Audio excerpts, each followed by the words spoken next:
Bismillahirrahmanirrahim. Alhamdulillahi Rabbil Alamin. Salatu wassalamu ala asyrafil anbiya'i wal mursalin. Nabiyina Muhammadin wa ala alihi wa sahbihi ajma'in. Assalamualaikum warahmatullahi wabarakatuh. So ngayon, Lunes ngayon, di ba? Tama. So jin, alamul jin wa syayatin, ang daigdig ng mga jin, ng mga engkanto at mga syayatin, mga demonyo. So pinaghiwalay sila na nabanggit kasi yung jin sila yung pangkalahatan at yung masasamang jin yung mga demonyo. Na syempre special mention yung mga demonyo kasi yung mga mananampalatayang jin hindi naman sila nakikialam sa mga tao. Ang nakikialam sa mga tao, nagkakaroon ng interaction sa mga tao, yung mga demonyo. Either sila mismo yung sumasapi o siyempre Satanas, di ba, nililigaw niya yung mga tao. At gayon din, nakikipagsabuatan sila sa mga salamangkero, manghuhula, mangkukulam, at iba pang may kinalaman sa karunungang itim. At yun nga yung huli nating natatalakay ngayon, yung iba't ibang mga kaparaanan ni Satanas kung paano niyang inililigaw ang mga tao. At yung nakaraan, 4 na sabay-sabay na binanggit doon sa aya, ang alak, sugal, ang pagkatay sa mga ansab, kumbaga yung mga ansab na ito parang yung mga kanilang mga templo na dito sila nagkakatay, at yung azlam yung mga palabunutan ng layunin nila dito ay panguhula. Tutuloy ba sila sa gagawin nila o hindi? Yun yung layunin nila. So, sa pagpapatuloy tungkol doon sa alak, sugal, ansab at azlam, iniwalat ni Ibn Jarir, Ibn al-Mundir, Ibn Abi Hatim, Abu Sheikh at Ibn Mardawi. So inulat nila ang lahat ng ito. At gayon din sina An-Nuhas, Finasikahi, An-Sa'ad bin Abi Waqqas. Sa itong mga tagapag-ulat na ito, binanggit, ibig sabihin, maraming nag-ulat ng hadith na ito na nagpapatibay din ng pagiging mapagkakatiwalaan nito, insyaallah. So ito'y natutukoy doon sa Ad-Durrul Manthur ni Imam As-Suyuti rahimahullah. Sasabi, anna rajulan minal ansar sana ataaman li ba'di sahaba. Sasabi ni Sa'ad bin Abi Waqqas, yung tala nung ilan sa mga nangyari nung panahon ng mga sahaba. Meron daw isang tao na kabilang sa Ansar na nagluto para sa mga sahaba. Thumma sakahum khamaran qabla an yanzila tahrimaha. At nung sila ay kumakain na, nagbigay siya sa kanila ng alak, nagpainom siya sa kanila ng alak. At syempre ito nangyari bago pa ito tuluyang ipagbawal. Kasi ngayong alak, dahan-dahan lang ito na ipinagbawal. Dahan-dahan lang ito ipinagbawal. Doon sa ibang aya na nababanggit na yung kasamaan dito ay mas matindi kaysa pakinabang, tapos ipinagbawal ang sala habang ang tao ay lasing. Hanggang sa tuluyan na itong ipinagbawal ni Allah.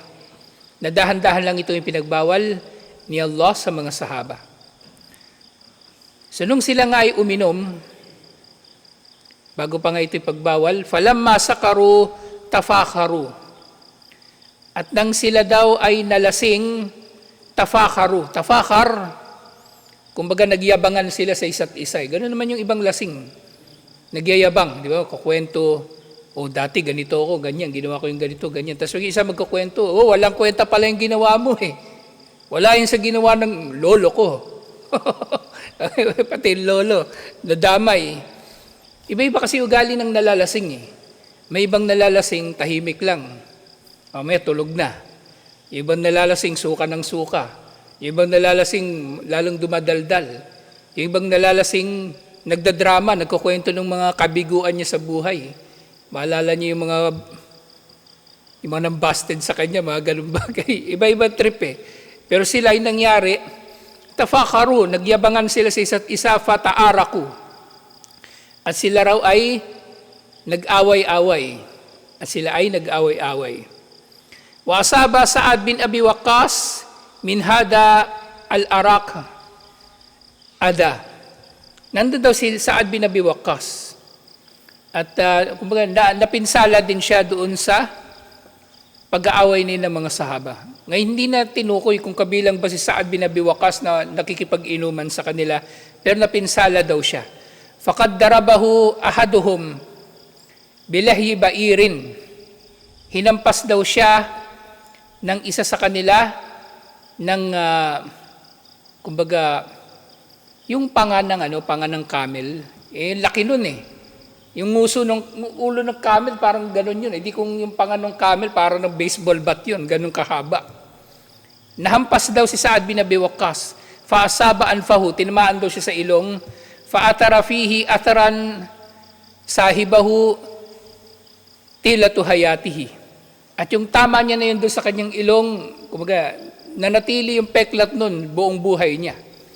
Nanatili yung peklat nun buong buhay niya. So, ibig sabihin, sa maliit na bagay na nangyari na ito, kumbaga,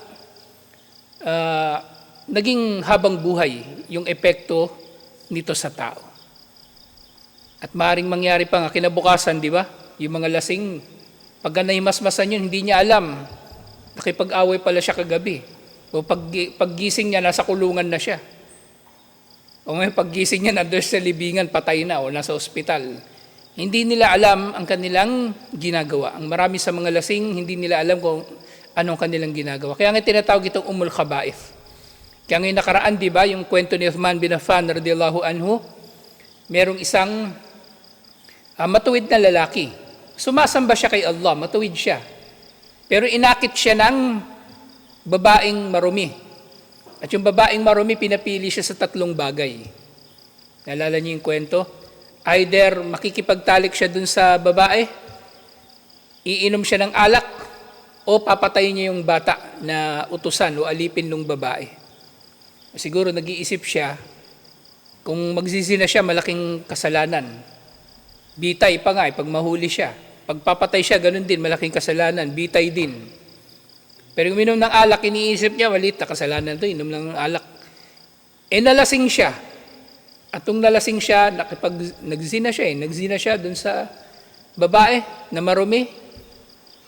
Kanina pang, kumbaga, iniiwasan niya na nga yun, yung makipagtalik sa babae niya kasi alam niya marumi. Pero dahil lasing na siya, wala na, pinatulan na niya. At ngayon din, napatay niya yung bata na pinapapatay sa kanya nung, kumbaga, kabilang doon sa pagpipilian. So dahil doon sa alak, nagawa niya yung 3 kasalanan. Pag-inom ng alak, zina, at pagpatay. So napaka-tindi. So itong naiulat na ito tungkol sa mga sahaba, kaya binanggit yung napakaraming mga pangalan nung nag-ulat para, kumbaga, mapagtibay na napakasama nga ng alak. So isipin nyo na lang, sahaba na ito. Sahaba. Ansar pa. Tapos nalasing, nagyabangan, nag-away. Paano pa kaya yung kuffar? O paano pa kaya yung pangkaraniwang Muslim na hindi naman naabot yung antas ng pananampalataya na katulad ng pananampalataya ng mga sahaba? Ano na lang ang gagawin sa kanya ng alak? Ano na lang ang gagawin sa kanya ng alak? So napakalaki talaga ng pinsala ng alak. At ganyan din sa isa pang kwento tungkol sa nangyari sa mga sahaba na may kinalaman sa alak, وَتَقَدَّمَ أَحَدُ السَّحَابَ يُصَلِّي بِالنَّاسِ وَهُوَ سَكْرَانٌ. Nangyari daw minsan na merong isang sahaba nag-imam sa mga tao habang siya'y lasing. Pero syempre, bago pa ito may pagbawal, iba pa si Al-Walid bin Uqba, yung governor ng Kufa, yung anak ni Uqba bin Abi Mu'ayt, na stepfather ni Uthman bin Affan. Bago pa talaga ipagbawal yung alak. So maaring sa mga ganitong pangyayari pa lang, kung nakikita na ng mga sahaba, masama talaga yung alak. So maaring ang marami sa kanila, bago pa man ipagbawal ang alak, tumigil na nga talaga sila sa pag-inom ng alak. At actually, kahit sina Abu Bakr Siddiq radiyallahu anhu, si Uthman bin Affan radiyallahu anhu, si Ali, syempre, bata pa naman siya, nag-Muslim siya, hindi talaga naiulat kahit kailan na uminom sila ng alak. Si Omar, lasenggo siya nung bago pa siya nag-Muslim. Pero yung Khulafa Rashidin, naiulat talaga na iniwasan talaga nila yung pag-inom ng alak, pagsamba sa rebulto, zina, at iba pang mga malalaking kasalanan. Si Omar lang talaga nagkaroon ng pagkakataon na magawa yun kasi hindi rin siya nag-Muslim agad eh. So doon sa mga sahaba, nag-imam daw siya. At syempre ito nga, qabla nuzuli tahrimil khamar. At ito'y nangyari bago pa man na ipagbawal ang alak doon sa Quran. Faqara'a, so binasa ng imam na lasing, Qul ya ayyuhal kafirun, a'budu ma ta'budun. Di ba? Naiba na yung kahulugan. Di ba? May kulang. Anong kulang? Yung la. Di ba? O, isang letra lang yung nawala, isang salita lang yung nawala, ang laki ng pinagkaiba, baligtad. Qul ya ayyuhal kafirun, o mga hindi mananampalataya, sinasamba ko, a'budu ma ta'budun. Sinasambo ko ang inyong sinasamba. Di ba? Bubaligtad yung aya. Isang salita lang ang nawala, nabaligtad yung aya. Sa dahil dito, kumbaga, ibinaba na ni Allah yung sumunod na antas, yung level ng pagbabawal sa alak. Yun nga yung binanggit ni Allah do Surah An-Nisa, verse 43. La taqrabus salata wa antum sukara. Huwag kayong lalapit sa sala habang kayo ay lasing. Siyempre sa kahulugan nito, di ba? La taqrabu, huwag kayong lalapit. Ibig sabihin, huwag talaga kayo magsasala na kayo ay lasing. Kumbaga yun lang maisip ninyo na magsala habang kayo ay lasing, huwag niyong gagawin kasi nga huwag lalapit. Di ba? Katulad doon sa la taqrabu zina. Hindi sinabi ni Allah, huwag kayong magzizina. Ang sinabi niya, la taqrabu zina, kasi lahat ng paraan patungo sa zina, bawal. O ito, lahat ng paraan patungo sa pagsasala mo ng lasing, na ikaw ay lasing, ay bawal.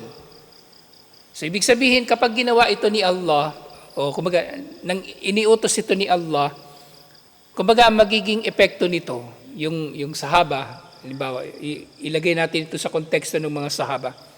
Di ba sa Madina ito? Ang sala ba rito, 5 na? 5 na ang sala rito? Sa Madina, di ba? Kasi kailan naging 5 yung sala doon sa Al-Isra wal Mi'raj? Pangilang taon yun? Pang 10 taon ng Be'fa. So dito 5 na. So, ibig sabihin, lalaki talaga yung puwang na hindi iinom ang sahaba ng alak kasi sa bawat sala, iwasan nila na sila'y lasing. Diba? So maaaring mangyari, iinom na lang sila gabi after Isha. Para pajar, nahimasmasan na sila, hindi na sila lasing. Kasi kung iinom sila umaga, may salatul duhur. Iinom sila ng pagtapos tanghali, may salatul asar. So iwasan nila yun. Kaya nga, nadahan-dahan lang sila na na lumayo sa alak. At maaaring yung iba nga sa kanila, kusa na lumayo sa alak. Yung nga, la taqrabus salata wa antum sukara, huwag kayong lalapit sa sala habang kayo ay mga lasing. Hatta ta'lamu ma taqulun, hanggang sa malaman muna ninyo kung ano bang inyong sinasabi. Kasi nga lasing, wala namang pakialam yun eh. Kaya nga yung lasing, di ba? Katulad lang siya ng baliw. Katulad lang siya ng, kumbaga, wala sa sariling pag-iisip. Kaya nga yung lasing, hindi pwedeng magiging witness. Ang lasing, hindi pwedeng, maraming ahkam na hindi tatanggapin mula sa lasing. Maraming ahkam ang hindi tatanggapin mula sa lasing. Kasi, yun nga, hindi nila alam ang kanilang ginagawa. So dito nga, dahan-dahan lang na naipagbawal ang pag-inom ng alak at ito yung isa sa mga antas doon hanggang sa tuluyan na ipinagbawal. So hindi nababanggit, وَقَدْ رَأَيْنَا الرَّجُلَ الَّذِي بَلَغَ مِنَ الْكِبَرِ إِتِيَّةً عندما يشرب الخمر يتصرف تصرفات المجانين. So nakakita rin tayo ng mga kalalakihan na nasa hustong edad na. Pero kapag sila ay nalalasing, ay gumagawa sila ng mga gawain na katulad ng gawain ng mga baliw. Diba? O nakita ka na ba ng lasing na naguhubad? Sumasayaw? Kumakanta? Meron, diba? Marami silang iba-ibang ginagawa. Iba-iba nga yung trip ng ng mga lasing. Iba-iba yung trip ng mga lasing. وَيَدْهَقُ مِنْهُ الْكِبَارُ وَالصِّغَارُ, na sobrang nakakatawa ng kanyang ginagawa, natatawa sa kanyang lahat. Matanda man o bata, natatawa sa kanyang pinaggagawa. وَيَفْتَرِشُ الطَّرِيقَ تَدَوُّسُهُ النَّاسُ بِأَقْدَامِهَا. At yung iba sa sobrang kalasingan nga, natutulog na sila sa kalsada at naapakan na sila ng mga tao. Nasisipa-sipa na sila ng mga tao dahil nagugulat sila na nandun pala siya. Tulog sa kalsada, lasing. At yun din, itong mga ano nga na ito, kumbaga, iba't ibang ulat na ito, hindi na ito kakaiba sa atin kasi uso sa atin dito yung alak Pero makikita natin dito na kung hindi pinagbawal ni Allah yung alak, kumbaga, hindi rin talaga magagawa ng sino mang Muslim na magpakamatuwid. Kaya nung nalaman ko na bawal sa Islam yung alak, lalo ako naniniwala na ito ang tunay na relihiyon. Kasi hindi mo magagawa maging matuwid kung umiinom ka ng alak o kaya ikaw ay nalalasing. Hindi mo magagawa magiging matuwid. Kaya naniniwala talaga ako nung nag-Muslim ako, nalaman ko na bawal yung alak. Ito nga ang totoong relihiyon na nagbabawal sa kasamaan. Actually, nag-Muslim ako, nabanggit ko na ito sa inyo nung nakaraan. Nung nag-Muslim ako, hindi na ako uminom ng alak. Kasi nagkasakit ako nung bago pa kami nagkakilala ni Mrs. noon 2002 nagkasakit ako, gastritis. Pag uminom akong alak, kahit beer lang, yung kumukulo na yung tiyan ko, sinusuka ko na talaga yung alak. Hindi na ako nakakainom ng marami. Yun yung sinabi sa akin ng doktor, wag na raw ako wag ako uminom ng kahit beer. Yung gastritis, parang allergic na yung sikmura ko sa alak. Yun, 2002. Nag-Muslim ako 2004. Kaya nagkakilala kami ni Mrs. Kaya naman nagkakilala, 2002 rin yata. Dito kami nagkakilala. Hindi na ako uminom din nung alak nun. Hindi na ako uminom ng alak. Mahirap yung gastritis kasi wala talaga yung pakiramdam mo yung, di ba pagka yung mihilab yung tiyan mo, hindi mo alam parang nahihilo ka na, ewan nangihina ka. Yung pagka nagka-diarrhea ka, di ba? Ganun, mahirap. Alhamdulillah. So yun yung nagpatigil. Nagpatigil sa akin talaga. Bago pa ako nag-Muslim, alhamdulillah, tinigil ko na yung alak. Okay din, kasi iniisip ko nga naman, paano halimbawa nag-Muslim ako? Tapos hindi ako nagkaroon ng gastritis. Ang hirap siguro nun, yung bigla-bigla kang titigil sa pag-inom ng alak. Kasi hindi mo basta-bastang may iwan yung mga bagay na nakagawian mo. Halimbawa, mag-Muslim ka, iiwan mo yung mga bagay na nakagawian mo, hindi rin yung basta-bastang mangyayari. Hindi rin yung basta-bastang mangyayari. Yosi. Di ba? Nahirapan yung mga taong iwan yung yosi. At iba pang mga bisyo. Hindi sila, kahit sinong matuwid, hindi basta-bastang bago, nakakaiwan sa kanilang mga nakagawian. At sumunod na nabanggit yung tungkol naman uli sa pagsusugal. So ito sa pagsusugal. Wal maisiru maradun khatirun kal khamri. At ang pagsusugal naman daw, ito daw ay sakit na mapanganib. Katulad lamang din ng alak. So tinawag ni Sheikh rahimahullah, ni Sheikh Omar Al-Ashkar rahimahullah, ang sugal bilang sakit. Katulad din ng pagiging addict ng tao sa alak bilang sakit. Kagabi nga may nabalita, nagdadrive ng bus. Panood niyo yun, nagdadrive ng bus. Binidyohan siya yung pasahero niya Silip sa cellphone niya. Yun pala, yung pinagkakabalhan niya cellphone niya habang nagdadrive, di siya nakatingin sa kalsada Minsan, alanganin na siya magpreno. Okay, nawawala na siya sa linya, gumigewang-gewang na yung bus. Kaya yung pasahero, binidyohan niya, tapos maya-maya, sinita niya na rin talaga yung bus driver. Abala sa scatter, online gambling. O ngayon, di ba, yung mga nawawalang sabungero, kaya pala sila pinag-initan daw nung mga pumatay sa kanila kasi nandaraya. Oh, nandurugas. Sindikato 'yan eh. Hindi mo pwedeng dugasan yung mandurugas. Papapatay ka talaga nun. Kaya yun yung nangyari sa kanila. Kaya lumaki yung issue nito. Ang tagal-tagal bago nagkaroon ng liwanag. Ngayon na lang talaga na may kumanta. Ngayon talaga na merong kumanta.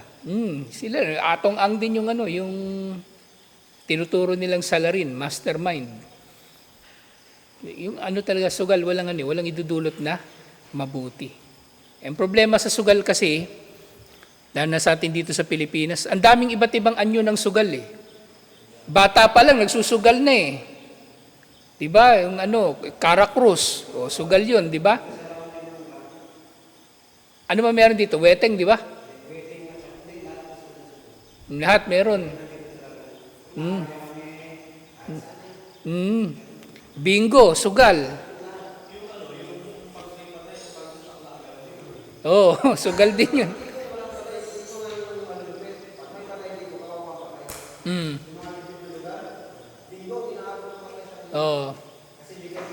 Ginawa nilang dahilan para magsugal eh.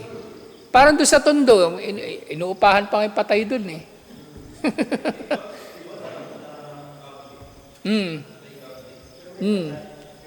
Pag may patay, ginagawa nila alibay yung patay.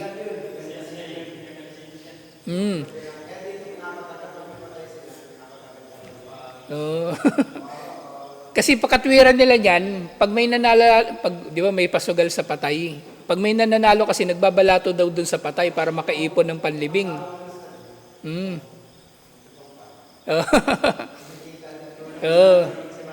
Tulong sa patay.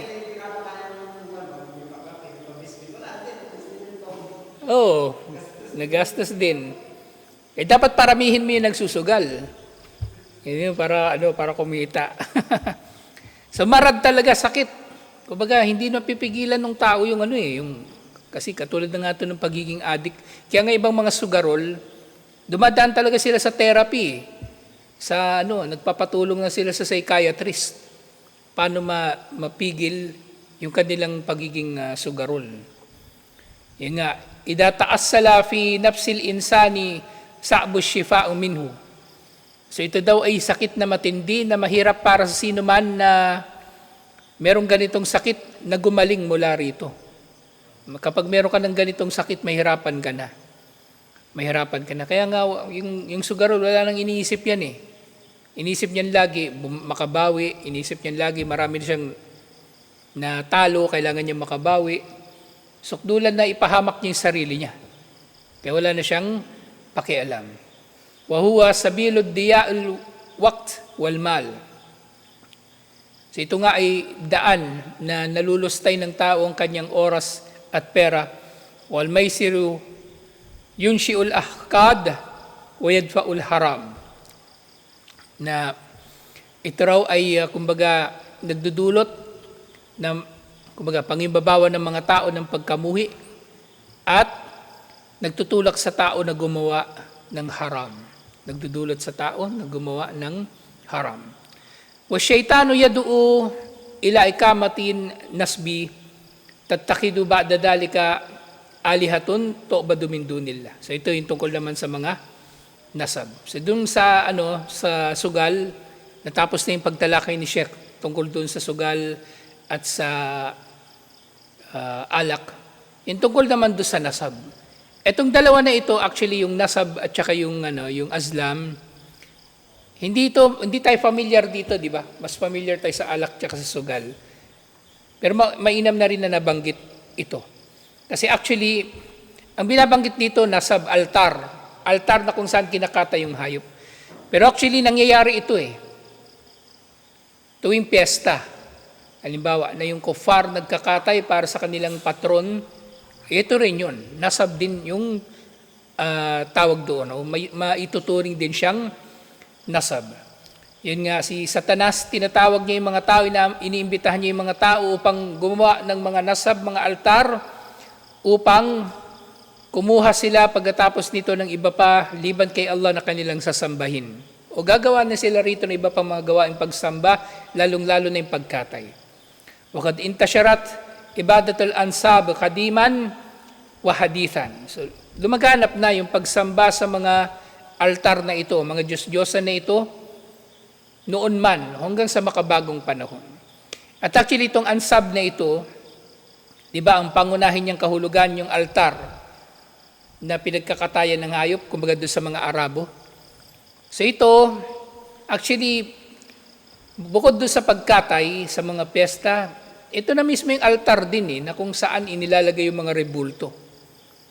Mama Mary, Santo Niño, mga iba't ibang santo na nandun sa mga altar. Na ang lahat ng mga bahay sa Pilipinas, lalong-lalo na bahay ng mga Katoliko, meron talagang altar. Kahit gaano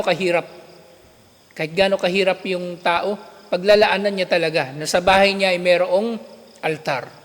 Kahit maliit lang yun na maliit lang yun na Diyos-Diyosan, bibili yun sa Quiapo. At para sa mga Katoliko, sabi nila yung mga Diyos-Diyosan, may mga ranggo din yun May mga ranggo. Kumbaga merong mamahalin, merong mid-range, merong yung kumbaga mumurahin. So yung mga tao, sinisikap talaga nila na mabili yung pinakamahal na rebulto na kaya nilang mabili.